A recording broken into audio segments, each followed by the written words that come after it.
तो स्वास्थ्य मंत्री मंगल पांडे के बयान को आपने सुना। वो कह रहे हैं कि सब कुछ दुरुस्त है और अगर कोई शिकायत मिलती है तो उस पर त्वरित कार्रवाई करना यही तो ड्यूटी है।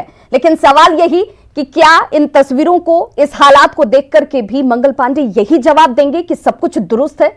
बिगड़ती स्वास्थ्य व्यवस्था की खबरें सामने आने पर स्वास्थ्य मंत्री मंगल पांडे कोरोना मरीजों का हालचाल जानने के लिए आज दूसरे दिन पीएमसीएच पहुंचे। तस्वीरें हम आपको दिखा रहे हैं और कोरोना वार्ड में पीपीई किट पहनकर मंत्री ने मरीजों का हालचाल जाना भी। इसके बाद अस्पताल अधीक्षक, प्राचार्य और विभागाध्यक्ष के साथ बैठक भी की। मंत्री ने यह दावा किया कि पीएमसीएच में 100 बेड के बने कोविड वार्ड में अभी सिर्फ 18 मरीज ही भर्ती हैं और ज्यादातर मरीज इलाज से संतुष्ट हैं। हेल्थ सिस्टम पर उठ रहे सवालों पर उन्होंने यह भरोसा दिलाया कि आगे से इलाज में किसी तरह की कोई कमी नहीं होगी, लोगों को यहां पर हर संभव इलाज मुहैया कराया जाएगा। दिन पूर्व से पीएमसीएच में कोविड के पेशेंट के लिए डेडिकेटेड 100 बेड की व्यवस्था की गई है और सारे इंतजामात किए गए हैं। आज उसी को देखने के लिए और मरीजों से मिलने के लिए मैं आया था। 18 मरीज अभी यहाँ भर्ती हैं और सभी मरीज, एक एक मरीज को जाके मैंने देखा, मैंने उनसे हालचाल पूछा, यहाँ की व्यवस्था के बारे में पूछा।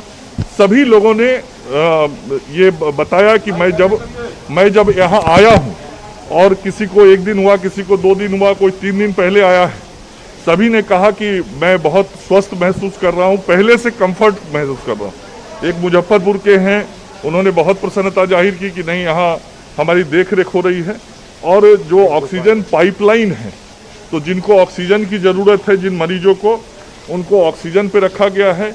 जिनका ऑक्सीजन सेचुरेशन 95 या 96 से ऊपर है, एक मरीज बच्ची है, उसका तो ऑक्सीजन सेचुरेशन मैंने देखा 100% था। लेकिन सबसे बड़ा अस्पताल है बिहार का, मरीजों को उम्मीद है कि यहाँ पर जो क्षमता है वो बढ़ेगी। फिलहाल अभी निश्चित रूप से मैं वही बता रहा था।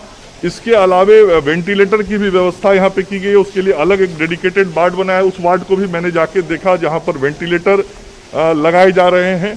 तो यदि किसी मरीज को ज़रूरत पड़ेगी तो वेंटिलेटर की भी सुविधा वहाँ मरीजों को मिलेगी।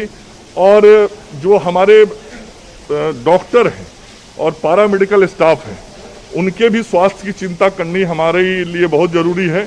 तो वैसे जो हमारे चिकित्सक या चिकित्सा कर्मी जो संक्रमित हो जा रहे हैं, उनके लिए हम लोगों ने 15 बेड की व्यवस्था इस अस्पताल के अंदर की है, ताकि उनकी चिंता हम अलग से बेहतर तरीके से कर सकें, क्योंकि उनके स्वास्थ्य की चिंता भी हमारे लिए प्राथमिकता है। बिहार में कोविड डरावना होता जा रहा है। नालंदा से आया एक मरीज कल से ही पटना के अस्पतालों में भर्ती होने की बाट जोड़ रहा है। अधिकारियों और डॉक्टरों से गुहार लगाई गई, मगर कहीं किसी ने कोई सुनवाई नहीं की, इसे भर्ती नहीं लिया गया। नालंदा के रहने वाले मरीज पेशे से वकील हैं।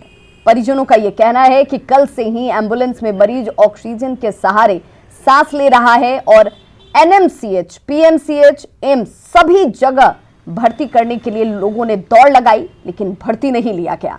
परिजनों से बात की न्यूज़ 18 संवाददाता रजनीश कुमार ने। कोरोना की वजह से बिहार की स्थिति लगातार भयावह होती जा रही है, तो मरीजों का इलाज भगवान भरोसे हो रहा है। आपको सीधे दिखाते हैं कि नालंदा से एक मरीज पटना पहुंचा है और 24 घंटे से लगातार अस्पताल में भर्ती करने की गुहार लगा रहा है, लेकिन कोई सुनने वाला नहीं है। अस्पताल का चक्कर काट रहा है। देखिए कि एम्बुलेंस में जो मरीज आपको दिख रहा है, नालंदा सिविल कोर्ट का वकील है और जो परिजन हैं लगातार अस्पताल में जाकर गुहार कर रहे हैं। इस वक्त न्यू गार्डन अस्पताल है, इससे पहले पीएमसीएच, एनएमसीएच, तमाम जगहों पर एम्बुलेंस लेकर हर जगह जो है फरियाद करने के लिए पहुंच रहे हैं, लेकिन मरीज को फिलहाल एडमिट नहीं किया गया है। यहाँ तक कि जहाँ भी जा रहे हैं ये कहा जा रहा है कि पहले टेस्ट कराइए कोविड-19 का। जब टेस्ट कराने आ रहे हैं तो टेस्ट नहीं लिया जा रहा है। और हम सीधे बात करते हैं, लेकिन तस्वीर आपको दिखाते हैं। देखिए आप कि किस तरह से मरीज एम्बुलेंस में, ऑक्सीजन लगा हुआ मरीज है और एम्बुलेंस में जो है कहीं ना कहीं गंभीर अवस्था में लेटा हुआ है, लेकिन देखने वाला कोई नहीं है। कुछ परिजन है, उनसे बात करते हैं। मैं कल से चक्कर लगा रहा हूँ। मैंने एम्स गया, एनएमसीएच गया, पीएमसीएच गया, कहीं भी भर्ती लेने के लिए एक्सेप्ट नहीं कर रहा है। सस्पेक्टेड के तो ले ही नहीं रहा है, बस वो बोलता है पॉजिटिव को ले गए। और जाँच का तो सुविधा ही नहीं। जाँच को मैं कम से कम 8 मेडिकल कॉलेज गए, मेडिकल हॉस्पिटल गए, जहाँ पर मेरा कोई रिपोर्ट का। देखिए जिस तरह से लगातार स्वास्थ्य मंत्री अस्पताल का निरीक्षण कर रहे हैं, उसके बाद भी अस्पताल प्रशासन जो है कहीं ना कहीं अपनी लापरवाही से बाज नहीं आ रहा है। और ये आपको उदाहरण है बिहार की तस्वीर का, बिहार की व्यवस्था का, कि एक मरीज लगातार कल से ही भर्ती होने की बाट जो रहा है, गुहार कर रहा है, लेकिन भर्ती क्या, टेस्ट लेने वाला भी कोई नहीं है। ऐसे में अब मरीज करे तो क्या करे। कैमरामैन मनीष सुनेजा के साथ रजनीश कुमार, न्यूज़ 18।